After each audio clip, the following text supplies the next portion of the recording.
Endoviso. Kutenda mu mukaaga tifama. Ekintu eky'omuziki. Hello? Jebaleko. Njogera n'amazzi. Yes, sir. Bampita Kadima ku beati wano. Mr. Kadima, assalamu alaikum wa rahmatullah. Alaikum salaam wa rahmatullah. Oli otya? Ndi bulungi. Obulamu bulungi? Obulamu badde si bubi. Kale wangambye kubireko munsi okunyinyonnyola buzibu ki? Kaakati Mr. Kadima. Badde nawe nkolanga maidi. Abadde walungi era omukyala abadde bulungi asimina mu buzibu bwonna. Naye obuzibu bwe bwavudde omukyala abadde anfumbisa embizi ate nze ndi mukazi zange. Akufumbisa embizi? Yes, sir. Ng'akimanyi nti oli musiraamu? Yes, sir. Nga mubi nnyo. Mu kusooka nga nze sikirealizinga nga sifaayo nga obimanyi nti embizi ebeera erabika wano mu kufumba entuuka ekisa ne ŋŋamba kati ne mbuuzaako awo munnange n'aŋŋamba eyo mbizi ate ng'omukyala oyo sitori zo zonna zakozesa abantu nga basiraamu n'ensalawo ne mmuviira naye we nawulidde kansooke nkubuuze n'amazzi yaggambako nti ndeese embizi ngifumba oba gwenyini gwe wakyezuulira nze kennyini nze nakyezuulira kuba yalinga taŋŋamba kintu kyonna naye nga wemanyi nti embizi erabika n'okuwunya mu kuwunya oba ogiwulira ŋŋamba nedda kati wamwatulira nga nvaayo nedda okumugamba nti owaayo ennyaba eno mbizzi namubuuza ng'ogamba omuntu oyogera n'omuntu n'omubuuza naye eno nnyama yaki mu kusooka ng'ababosi wamanyi n'akambuwala awo biki kati mu busungu obungi n'akyogera by mistake ne mugamba nze ndi mukazi musiraamu onfumbisa otya embizi owaayi tewagirya gwe tewalyanga ayaŋŋaananga nga bwengira ŋŋamba tojja gisobola biti nga bampa binyebwa nga omanyi omukozi ku bosoba nasse yonna kyebagambe ekyokola naye ng'abeera aŋŋaana okujja nga simanyi lwaki naye ate nga mu kufumba aba kagamba wagifumbanga nga naye mukutakukkiriza kugirya okufumba abeerawo n'andaba kati omunnyo bekyokutesitingako yabeerangawo nga ndaba ofumba ali awo ayimiridde akulaba kakati yaani omukyala bamuyita Roda kakati kiki oyagala tukole tutya njagala muyambe kuba baŋŋambe ne gwe yazzeemu okukozesa ate era musiraamu kitegeeza akozesa abasiraamu ate nga akimanyi nti afumba ekintu kyebakola kyebatalya aba alinnyirira eddiini ly'omuntu oba aba atyoboola eddiini ly'omuntu kituufu kiba kibi nnyo n'obulamu bw'omuntu tovola abatannene nga asijja sirika kati gwe wavaayo ddi nti wavaayo ddi avaayo mwezi guwedde nga walaba munnange nkusaasidde kino kyo sisobola kusirika ngenda mukubirirawo essimu naye tomugamba nti nze akugambe sijja mugamba oŋgambe neyazzeewo naye musiraamu ne gwe yazizzaawo naye musiraamu ate nga naye wali musiraamu ate neyaliwo nga sinajja yali musiraamu bannange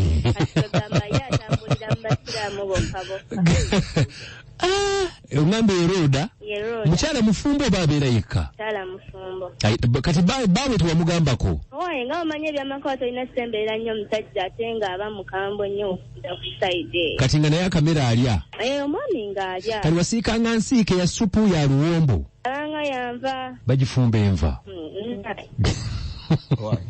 kale mukwano tovaako kamukubire tulabe adda ensi eno mbi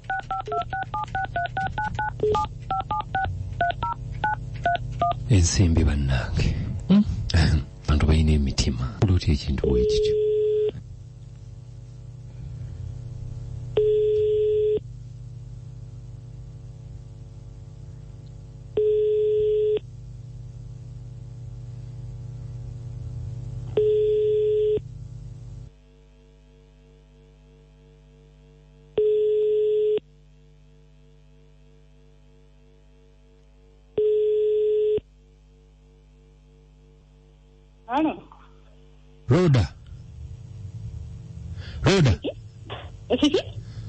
Roda.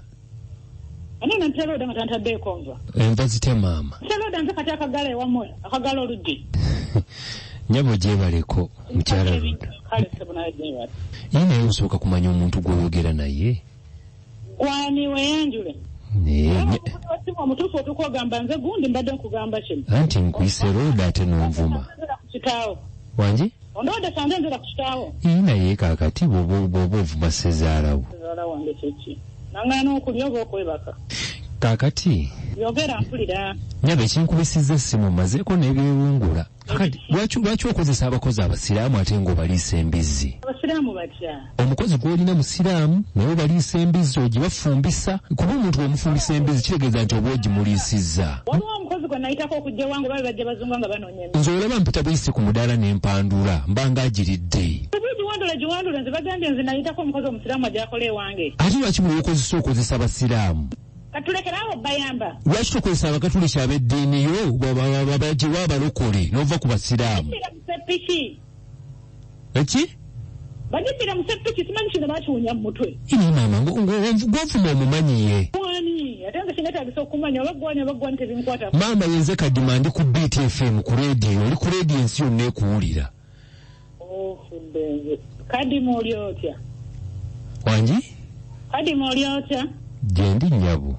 Ani aleetawo ebibozibozi eby'ekisiru? Twategedde butegeezi ne tubeera concerned. Concerned nga mmwe baani? Kadima nno mbadde nkwagala naye ojja kuntama. Nedda mukyala Looda. Mpuliriza pulogulaamu eno naye ojja kuntama. Mukyala Looda. Nze nnyamba buyambi baana bammwe bbawa mirimu. Engeri gy'ontegedde nsaba tukkakkaneko. Otyo? Naye si kirungi ekyokukozesa abasiraamu ate n'obaliisa embizzi. Tayagala kukola wange kubanga waliyo embizzi yeegobe. Ng'olwo nayita. Era nti beegoba bagenda kuba gwe n'ogimufumbisa n'ofumbisa.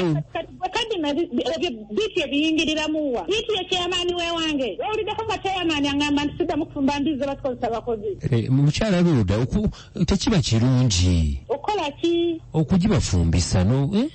Vumbi tebagina nsinga bwe nali ndisiza mbizi amala gifumba ne mbagulira entula zaabwe bagifumba ne mbagulira mukene waabwe bagifumba ne mbagulira ebinyebwa byabwe amaddu gaabwe babe bagikombako ogwo omusango gwabwe teguyinkwatako amakozesa abakatono kikunzibira mbizi kati nyabo tukole tutya kuba kaakati musango gwebeka gugenda gejjamu ate asala kukola wange alekeraawo temuddamu kumanyira yadde okunzungirako yani yakuwadde namba yange gikuwadde ffe twanoonyereza namunoonyereza nga baani maama oli ku biiti mpola mpola Watofu Saidi nange sirisa baana mbizi mwagala nkole ntya.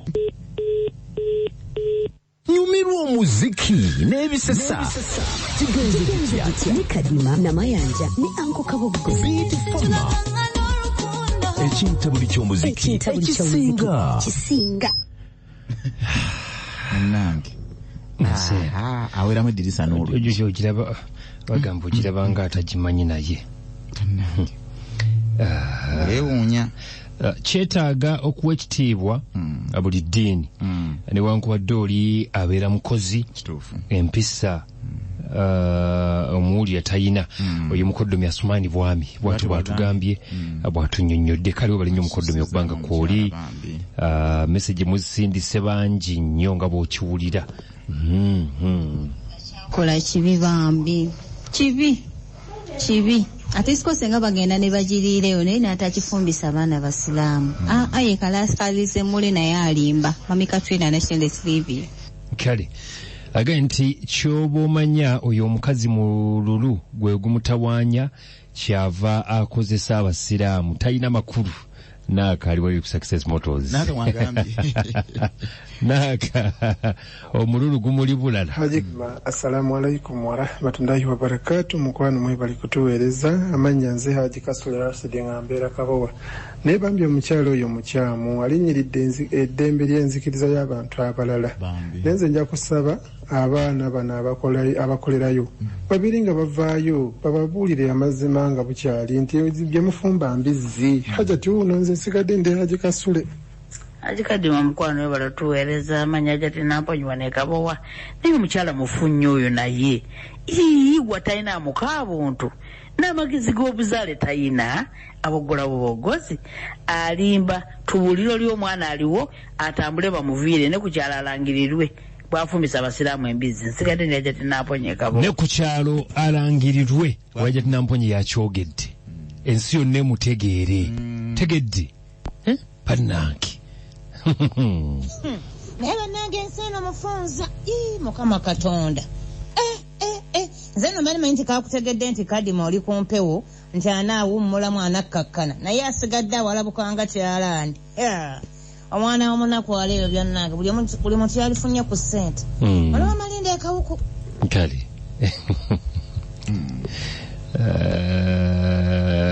kale Nalongo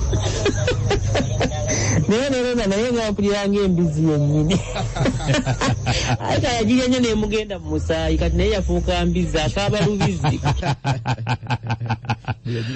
ekikazi nga tekirina mpisa wadde kitunulanga mbizi yennyini gyemewendejje taata Haji Kasule tukutumiddeko nnyo ayibala okubanga oli Amina Nabali twagala okwongera okwozaayoza okubanga otuuse ku mazaalibwa g'akayima twamaze dde okakuyimbira naye katusubire nti oli bulungi mukwano Amina Nabali mumutwagaliririze amazaalibwa amalungi agamali ngategedde leeti munnange naye nga mmaze ne gangwa mu buufu kale nkomawo n'ennyimba zigenda kubeera 12 ezisinga okwokya kyali siyimirirawo